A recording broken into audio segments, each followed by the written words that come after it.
बिस्मिल्लाहिर्रहमानिर्रहीम। अस्सलाम वालेकुम। आज आपको एक तंदूर नज़र आ रहा है। यह है गैस का तंदूर, छोटा मिनी तंदूर है। घर में इजीली हम रख सकते हैं किसी भी कोने में, और बहुत ही मज़ेदार आप नान बनाएं या और दूसरी चीज़ें, वो तमाम चीज़ें आपको बताऊंगी कि आप इसमें क्या क्या बना सकते हो, कैसे इसे ऑन करना है, कैसे इसे यूज़ करना है हमने, और ये कितने का आया और ये कहाँ से आपको मिलेगा। ये तमाम बातें आपसे शेयर करूँगी। तो ये तंदूर है छोटा सा, जैसे समझ लो कि एक ड्रम होता है ना, उसे हाफ कर ले उस साइज़ में ये मिलता है, बना हुआ है उस साइज़ का। तो इसके अंदर इसके बर्नल हैं 2। अंदर जो आपको सुराख नज़र आ रहे हैं वहाँ से बर्नल एक चलता है, और एक साइड से, वो भी मैं आपको बताती हूँ। पहले आप इसका पूरा जायज़ा ले लें। इससे व्हील लगे हुए हैं और आप जहाँ मर्ज़ी इसे लेके जा सकते हैं, आराम से उठा भी सकते हैं, और इसे आप जैसे एक पंखे की तरह, रोलर की तरह कहीं भी आप लेकर अपनी पसंदीदा जगह पे रखें और इसे ऑन करें। और इसमें 4 से 5 नान या रोटी भी लगा सकते हो आप। इसमें आप बारबेक्यू भी कर सकते हो, और इसमें आप सब्ज़ी भी बना सकते हो, और क्या-क्या है सारा कुछ बताऊँगी आपको आस्ता-आस्ता। पहले आप ये देख लो कि अंदर से ये किस तरह का बना हुआ है। जब आप लेकर आए नया, तो इसे अच्छा-सा साफ़ करना है, अपने गीले कपड़े से करना है, फिर ड्राई करना है, हर तरफ से साफ़ करके। ये इसके बर्नर, बाहर वाले बर्नर सुराख जो नज़र आ रहे हैं, यहाँ भी एक बर्नर लगा है, एक अंदर लगा है, एक बाहर। ये इसके यूज़ के लिए बटन है। ये जो है ना, ये अंदर वाला जो बर्नर लगा है ना, ये उसके लिए है। इसे आप लो भी कर सकते हो, हाई भी कर सकते हो, ये आपकी मर्ज़ी पर है। वो मैं बताऊँगी कब आपने करना है। जो दूसरा इसका बटन है, ये है बाहर वाला बर्नर जो लगा है, जो बाहर वाले मैंने आपको सुराख बताए थे। इसके इसको चलाना कैसे है? माचिस की तीली से भी चला सकते हो, लाइटर से भी आप चला सकते हो आसानी से। ये यहाँ से इसे गैस का कनेक्शन लगाना है, पाइप लगा के, जो भी आपके घर में जहाँ भी कनेक्शन है, लंबा पाइप लें और लगाएँ। और ये जो पहला बर्नर का पाइप है, ये वाला है, ये अंदर को जा रहा है। ये छोटा बर्नल इन्होंने बाहर अंदर लगाया, और दूसरा जो है ना पाइप आपको नज़र आ रहा है, ये बाहर वाला बर्नल है। ये यहाँ से आपने ऑन करना है, एक आपने नीचे से ऑन करना है, एक आपने बाहर से। और जो आपको रोटी पकाने वाला चिमटा पकड़ते हैं जिससे रोटी, उसी से ही दिखा रही, इसी से ही मैंने ऑन करना है। आपने अंदर करके ज़रा जो दरमियान वाला बर्नल है ना, चिमटे से माचिस की तीली जलाएं, इसे सीधा रखना है। यहाँ आपने माचिस की तीली जला के रखना है, लेकिन इसे सीधा करके, अभी मैं वैसे आपको चेक करवा रही हूँ। दूसरा, यहाँ आपने माचिस की तीली जलानी, और दूसरे पाइप के जो मैंने आपको निशान दिया, वहाँ आपने रख के चलाना है। ये मैंने जिस तरह मैंने बताया था, अंदर से मैंने चला लिया, एकदम जलेगा नहीं। तो आप ऊपर से ढक देंगे ना, तो एकदम इसकी आग फैल जाएगी सब तरफ बर्नल की। बाहर का बर्नल जैसे मैंने बताया है कि उसे भी आपने इसी तरह ही लाइटर से जलाना है, या आपने नीचे से माचिस की तीली पकड़े, और जो चिमटा मेरे हाथ में था उससे पकड़ के आराम से सार नीचे करके आप चला सकते हो। बाहर आपने ओपन होके अंदर हाथ करके इसको हरगिज़ नहीं जलाना, ये डेंजरस है, ख़तरनाक है।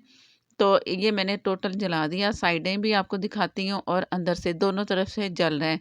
ये बहुत ज़रूरी है दोनों तरफ से जलाना, इसकी हीट अच्छी खासी होगी। बेकिंग करें, या आप रोटियाँ लगाएँ, या आप नान लगा रहे हैं, कुछ भी कर रहे हैं, दोनों साइडें जलानी है। इसके साथ 2 चीज़ें मुझे मिली हैं, और जो गैस का तंदूर होता है उसके साथ और भी 1-2 चीज़ें, लेकिन मुझे 2 चीज़ें ये मिली हैं। एक से तो रोटी को पकड़ना है, और दूसरी से रोटी को खेड़ना है पिछली साइड पे। वो मैं आपको दिखाऊँगी जब मैं इसे नान या रोटी लगा के दिखाऊँगी। ये रोटी मैंने बेल ली है, और इसकी जो गद्दी है ना, मैंने आम कपड़े से लेके, और एक साफ-सुथरा कपड़ा लिया, उससे बाँध दिया, गिरा से बाँधा है मैंने, और ऊपर से रोटी वाला रुमाल है, ये आपकी मर्ज़ी है। इस तरह भी आप इसे कर सकते हैं। इसे गोल-सा सेंटर में रखें, और बाहर से गोल घुमा के चाहे उससे बाँध लें, गिरा लगा लें, या ऐसे ही पकड़ लें। मैं ऐसे ही पकड़ के रोटी लगाना आपको सिखाऊँगी कि कैसे इसमें रोटी लगेगी। इस तरह गोल घुमा के टाइट कर लें, तो ये हमारी आरज़ी गद्दी बन गई। कभी मौका मिला तो मैं आपको बताऊँगी कि गद्दी असल कैसे बनती है। ये मैं भी बस नॉर्मल सी बना के आपको दिखा रही हूँ, और गद्दी को पानी लगा के पहले गीला करना है, ये आपने ज़हन में रखना है। ये गीली होगी तो रोटी आपकी इसके साथ चिपकेगी नहीं। हल्का गीला करना है, इतना भी नहीं गीला करना है, ये पानी का छींटा लगाना है, और हाथ से हल्का-हल्का सा गीला करके इसको रख दें। और जब रोटी बेल रहे हैं आप, उसको भी इसके ऊपर रख के, तो पिछली साइड जो है ना, उससे भी हल्के हाथ से हमने पानी लगाना है। मैं आपको दिखाती हूँ कि कैसे करना है। ये रोटी मैंने पूरी बेली नहीं है, बस थोड़ी बेली है। कुछ हाथ से आप कर लोगे ना, तो अब बस जितनी गद्दी है ना आपने उसी साइज़ में रखना है। इससे बढ़ाया ना आपने रोटी को तो वो भी ख़राब है काम। तो हल्का-सा ये मैंने हाथ पानी का लगा दिया, बस इतना काफ़ी है। जितना पानी लगाएँगे ज़्यादा मुश्किल होगी, फिर पीछे से उखड़ेगा नहीं तंदूर। 30 मिनट मैंने तकरीबन आधा घंटा इसे गरम किए, इससे भी ज़्यादा करेंगे तो ख़ैर है। हल्का करना चाहें, हीट लग रही तो कर लें, नहीं तो मैं तो ऐसे ही इसे लगा रही हूँ। आराम से हल्के हाथ से लगा के जहाँ आप देखो उखड़ी है रोटी, आप वहीं से हल्का-सा दबा दें बस। कोई मुश्किल नहीं है रोटी, मैं भी पहली दफ़ा ये लगा रही हूँ, सामने आपके कोई मुझे मुश्किल नहीं हुई, इस तरह आपको भी मुश्किल नहीं होगी। ये मैं नान लगा रही हूँ। ये मैं गार्लिक नान की आपको रेसिपी मिल जाएगी। इसमें तकरीबन मैंने 5 नान लगाने हैं, 5 रोटियाँ भी लग सकती हैं, 5 नान भी लग सकते हैं, लेकिन साइज़ इसका छोटा हो। अगर बड़ी रोटी आप लगा रहे हो ना तो फिर आप 4 रोटियाँ लगा लें। ये मैंने 5 नान लगा दिए, ऊपर से मैंने ढक देना है तकरीबन 10 मिनट ढक के। आप इसे चेक कर लो, देख लो कलर आया है कि नहीं आया। साइड वाला जो बर्नर है वो भी ऑन है, दरमियान वाला भी ऑन है। तो इसी तरह आपने बेकिंग में भी दोनों बर्नर ऑन करने हैं, और जब मैं बेकिंग करूँगी तो मैं बताऊँगी कि कैसे आपने कम लो करना है। ये मैं आपको तकरीबन 20 मिनट के बाद दिखा रही हूँ। जिस नान को कलर आ चुका है वो मैं उतार लूँगी, और जो लाइट सा कलर है वो आराम-आराम से उतरेंगे तो वो भी खैर है। फर्स्ट टाइम आपका नान चिपकेगा तो आराम-आराम से तसल्ली से उतार लें, तोड़ना नहीं है, नहीं तो फिर सारा नान ख़राब हो जाएगा। ये मैं भी बड़े आराम से छोड़-छोड़ के उतार रही हूँ ताकि आराम से नान उतर जाए, और नान मज़ेदार सा ये गार्लिक नान है। इसकी रेसिपी बहुत मज़े की और आसानी से आप लगा सकते हो, और घर में ये ज़रूर रखने वाली चीज़ है। आप समझो ये हमारा ओवन भी है और तंदूर भी है। हर किस्म की रोटी लगाएँ, बेसन की रोटी, पराठे भी लग सकते हैं इसमें। मैं आस्ता-आस्ता सारी आपको रेसिपी इसकी दूँगी। ये गार्लिक का जो मेरे पास मक्खन था ऊपर से वो लगा दिया। बहुत मज़े की इसकी खुशबू आ रही है, ज़रूर ट्राई करना है।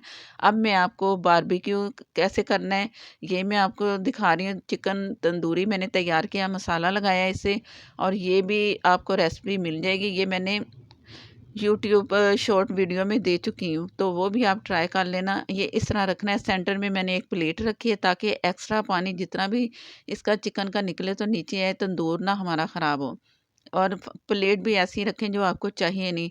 तो मेरे पास भी एक फ़ालतू प्लेट थी, वो मैंने रख दी। अब इसको ऊपर से ढक देना है, और पहले आपने इसे 10 मिनट फुल दोनों फ्लेम रखने हैं, इसके बाद नॉर्मल करके इसे छोड़ देना है।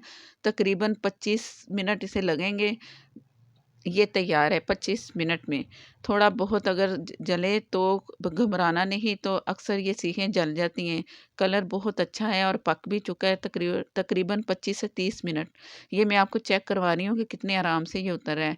रायते के साथ खाएँ, मज़ेदार सा नान, और ये जो मैं आपके साथ बारबेक्यू की रेसिपी आपके साथ शेयर की है वो भी आप देखिएगा। ये आखिर में रोटी लगा के बिल्कुल आपने इसे साफ़ कर लेना है। पहले सूखे कपड़े से उतार लें, फिर गीला कपड़ा अच्छी तरह रगड़ें, फिर दरमियान में सूखा कपड़ा आप साफ़ करके ड्राई करके इसे आप पैक करके रख दें आराम से किसी जगह पे भी।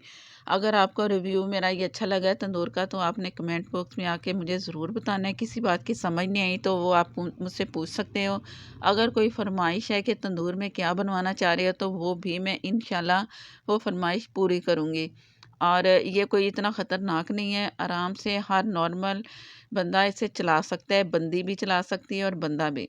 कोई घबराने वाली बात नहीं कि हम कैसे चलाएँगे, अगर समझ ना आए, अगर आप ख़रीद चुके हैं तो भी आप मुझसे पूछ सकते हैं।